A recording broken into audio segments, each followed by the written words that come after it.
Om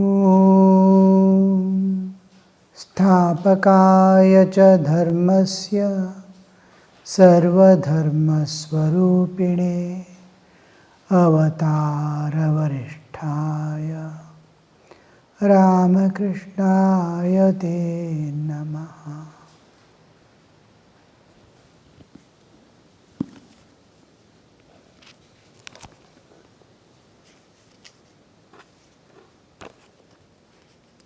The devotees from Manirampur asked the master how to realize God. The whole purpose of human life, the only purpose of human life, is to transcend nature in all respects and in all aspects, and to be free forever. The freedom from nature. Now we are in the clutches of nature. As nature keeps us, though it is according to karma, our own actions, yet the sukha dukkha inflicting upon us, and all the birth and death, the slow growth, and again ending, each cycle in various species, all these are, we are in the prison house of nature. To free ourselves from all these aspects and be free forever is the aim of human life, and it can be achieved only in human life. No other life, plants or animals or insects, no other species in this universe has the power and capacity or the inner setup to transcend the nature and go. Here we see the human species has a special distinction, though we commonly take the evolution, bodily evolution, to be the evolution of the soul. The Darwin's theory is applicable if it is true. There is a lot of denial on this system because human has no comparison with any being on this universe, in this universe. Even the chimpanzee and all these from amoeba to various levels, finally coming to human, they say it is practically and actually impossible. You may keep all these species alive for centuries and millions of years, you will not see any of them becoming human by process of evolution. Human existence has extremely different system altogether because of the amount of consciousness it manifests, which is not possible by physical evolution. It is a place, it is something like the flights go, aeroplanes, and there is a place where it can land and go ahead. Like that, it is a landing place. Human system is a landing place from one species to another species, and only here it is hub where it can directly move towards the axle and enter the higher realms. And this is specially made, specially designed. It is made in such a way all the inner systems are in tune with the nature like all other beings, and is in tune with the divine. At the transcendental level, he is sitting in this body, he can travel anywhere.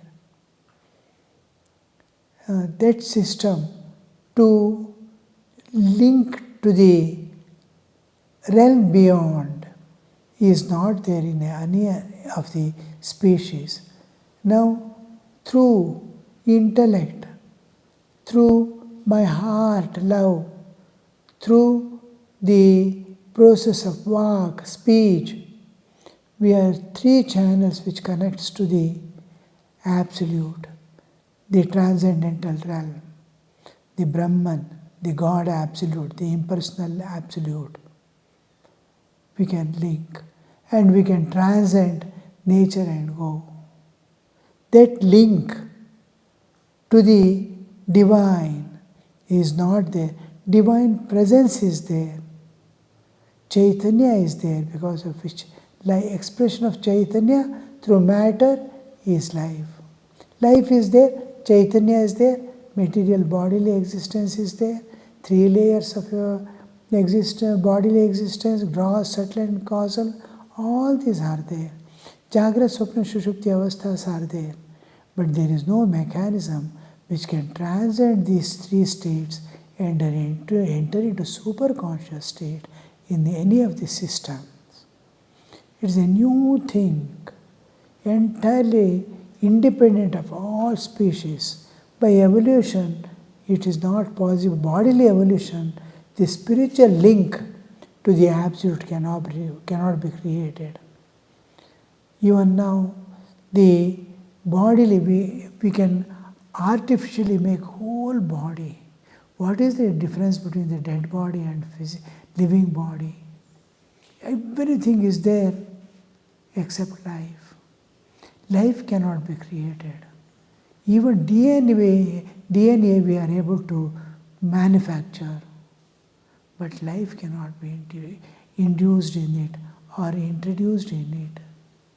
I need at least one cell to clone and make another life. The Chaitanya must be there. A burning lamp alone can light another burning lamp.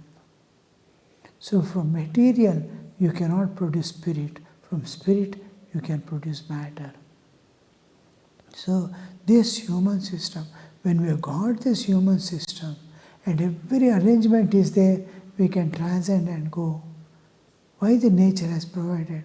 Only the purpose is to transcend the nature and attain absolute freedom, the mukti, the redemption. So here we see the person asking an important question, how to realize God.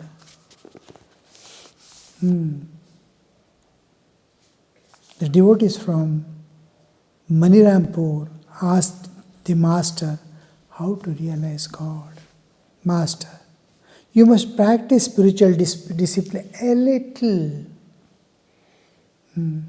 How he is giving this one, you see. You must practice spiritual discipline a little.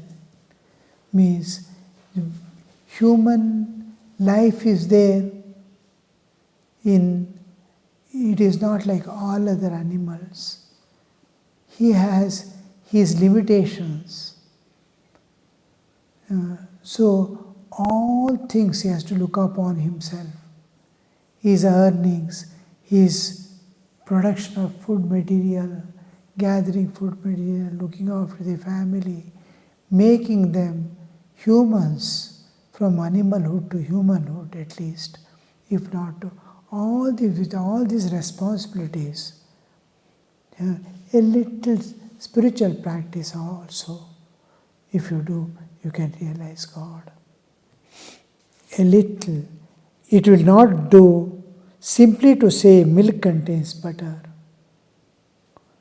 You must let the milk set into curd and then churn it. Only then you can get the butter from it.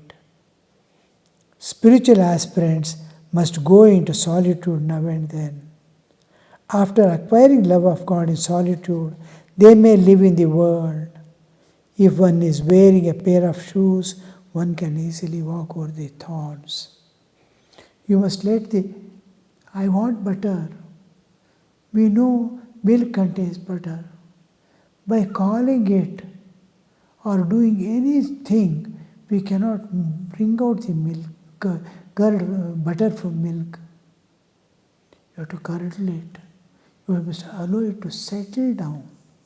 I put the little curd for curdling in milk and then see nothing has happened. There is a time gap. Overnight you must leave, or at least few hours according to temperature. If you can maintain the temperature at 40 degrees centigrade, within an hour it gets curdled. It is ready for consumption. The whole milk gets curdled. If the temperature is less, more time is required. Like that, you have to allow that to settle down. This is entering into solitude. The solitude has two aspects. One is physical solitude, where you are free from all external disturbances. Other is internal solitude, when the inner awareness is filled with divine. He doesn't recognize the disturbances. There is still another, longing. If you are longing for God, then in the thickest crowd, lot of sound, on-rushing people, you can find that solitude within. Because longing blocks the whole external thing. Internally he is weeping for God. What does it matter whether people are moving around or shouting? It is not. He is shielded, totally shielded. So the settling down, that is curdling period, the incubation period, as if the inner growth must be there. The Guru puts the seed of Ishtadevata, Bija Mantra, and then it has to germinate. You have to put water. The love is the water that you put. Jnana is the fertilizer that you supply. And the whole thing beautifully germinates. And this is what we see, the slowly flowering comes out. And here then comes the fruits and seeds. Now this settling down is the solitude. The whole thing in solitude, whole thing calms down. External turbulences all settle down. The internal knots get released. So much of things we have tied ourselves with. Duties, responsibilities. We have not learned the art of being aloof and attending to things. We get involved. That if you can do all activities without involvement, it is as good as solitude. You are aloof and everything is going on. Body, mind is working. You are within yourself in calmness, thinking of divine.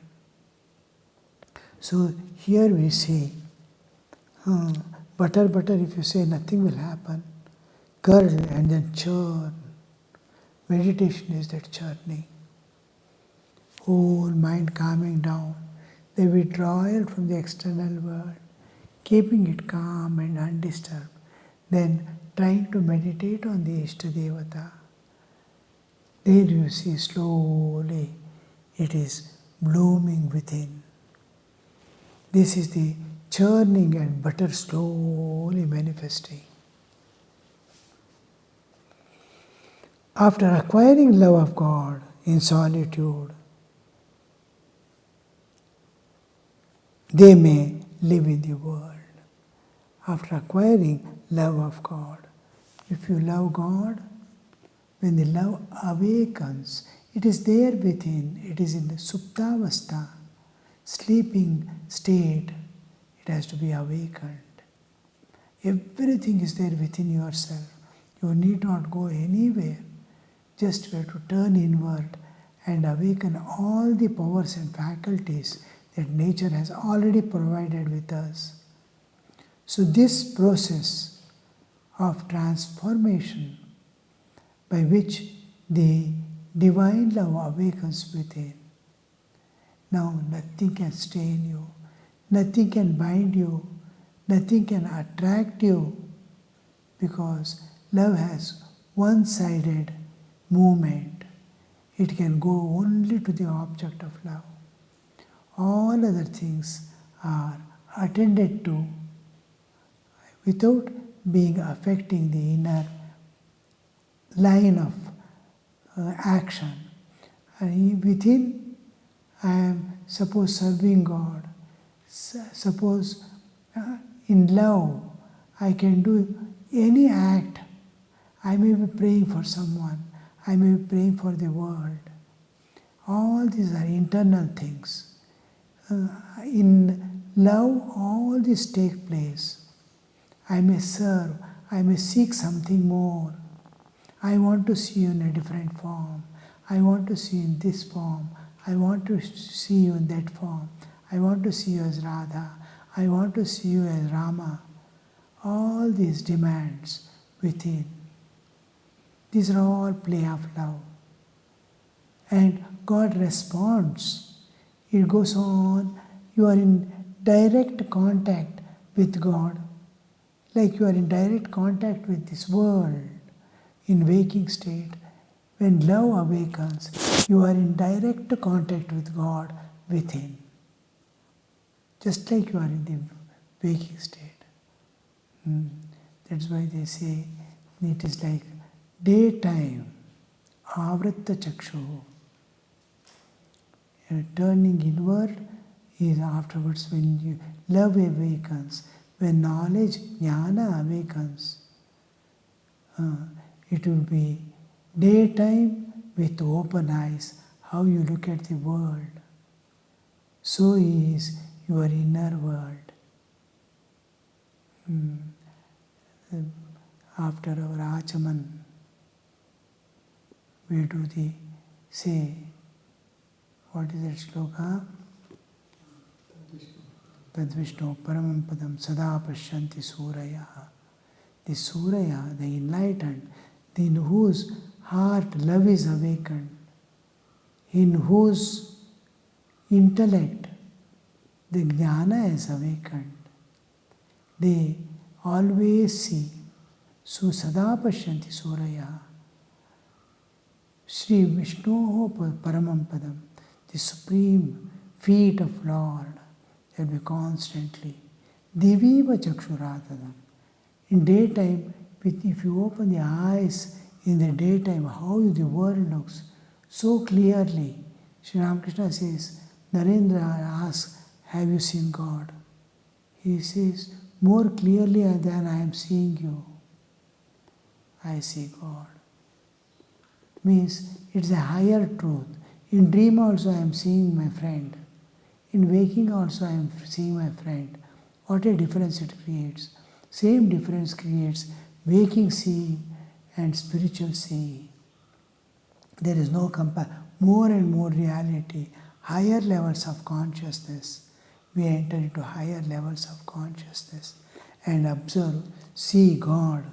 So it is as clear as Diviva Chakshuratatam. So after that, the love, you are internally, you are seeing God as if you are with open eyes, you are seeing the world in daytime. Like that you are seeing God within. What can affect you? You can be in the world, do anything, nothing. If you kill also someone, doesn't matter. There won't be any karmic load nor any reaction to it. Your action dissolves as and when you do. It is like writing on the water. As you go on writing, it gets erased. So goes erased all your actions. He gives a beautiful example. If one is wearing a pair of shoes, one can easily walk over thorns. You are totally protected. You can freely walk. Like this, in the world, if you acquire love of God, you are fully protected. You can freely move about in the world, doing whatever. Body falls off, doesn't matter. Body is suffering, doesn't matter. Body is enjoying, doesn't matter. Nothing matters. So that one. The most important thing is faith. Vishwasa, Nambike. The most important thing is faith. As is a man's meditation, so is his feeling of love. As is a man's feeling of love, so is his gain. And faith is the root of all. The most important thing is faith. Faith is what is making you hold on to the sadhana.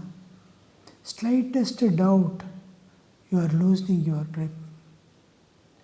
With all faith, full faith will make you hold firmly. Wherever there is faith, there is a grip. The grip that never fails. Such a grip, faith. On the basis of faith, anything can be achieved. Anything can happen. To the extent, even the scientists accept that. If poison enters body, if a snake bites also, poisonous snake, if he firmly believes that nothing has happened, it is not a poisonous snake at all, there is no poison, it doesn't affect. Mira's life. Rana sends poison. She silently drinks it. P was the Mira Hasire. Therefore, similarly, if you believe there is a poison, it will immediately affect.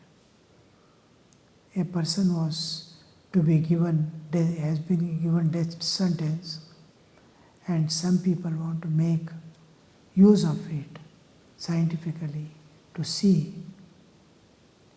They instruct him, give him all the understanding. We are going to it is a venomous snake. It bites you, within seconds you will be dying. Within seconds. No pain, nothing will understand. Before you can understand anything, you will be dead. And it doesn't create any pain or suffering. All other things, whether electrification or hanging, will be painful. Putting you in the water also will be painful. All that they explain, and they choose this to be the best one, making him understand.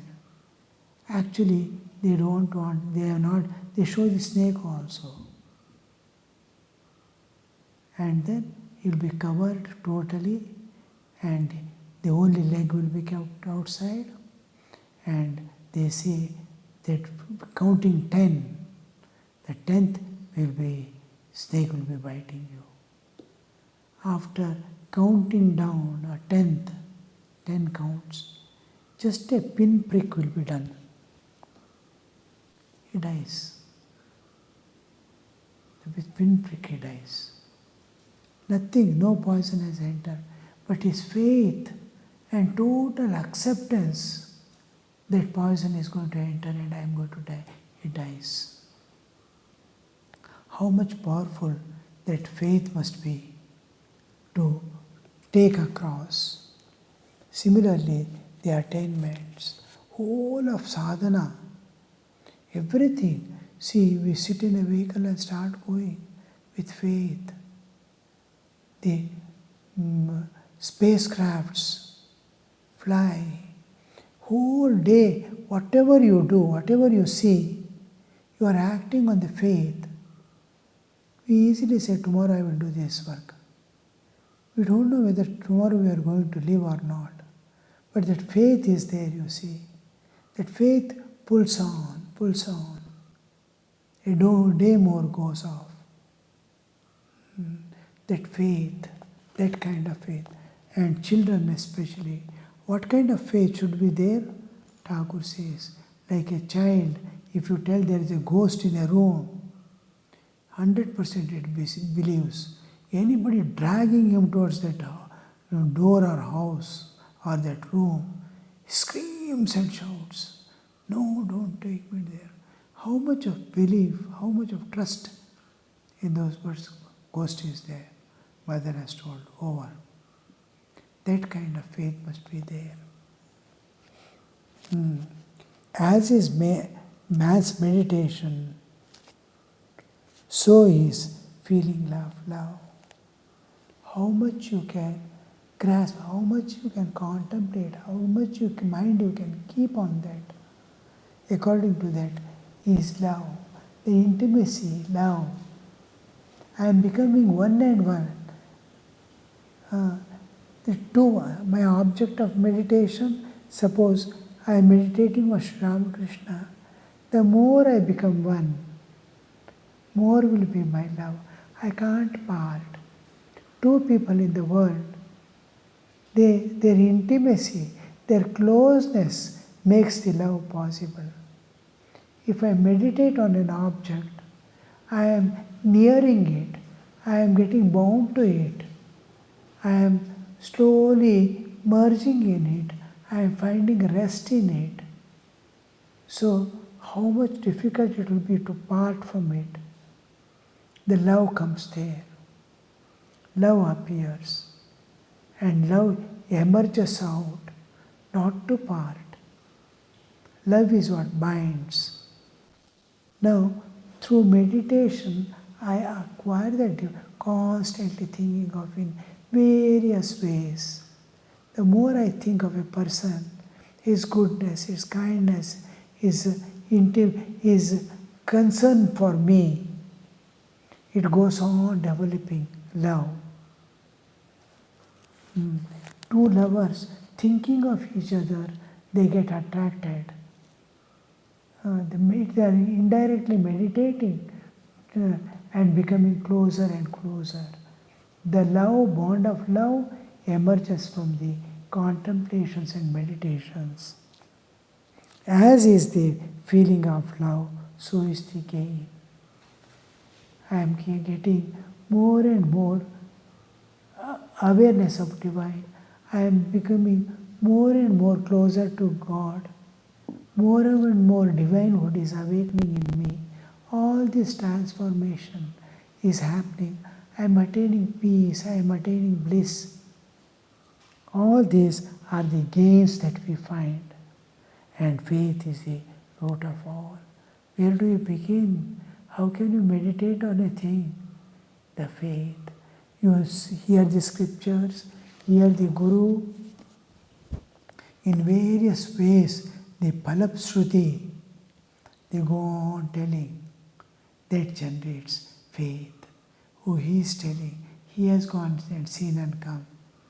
If you want to go to any place, they will go on telling. Whoever contacts, I want to go to Vrindavan, they will tell like this. So faith generates, yes, a lame boy could go, I too can go. So with the faith, the meditation becomes possible. From meditation generates the love, and love, from love we get the gains. Om Shanti Shanti Shanti Harihi Om Tat Sat Shri Ramakrishna Arpanamastu.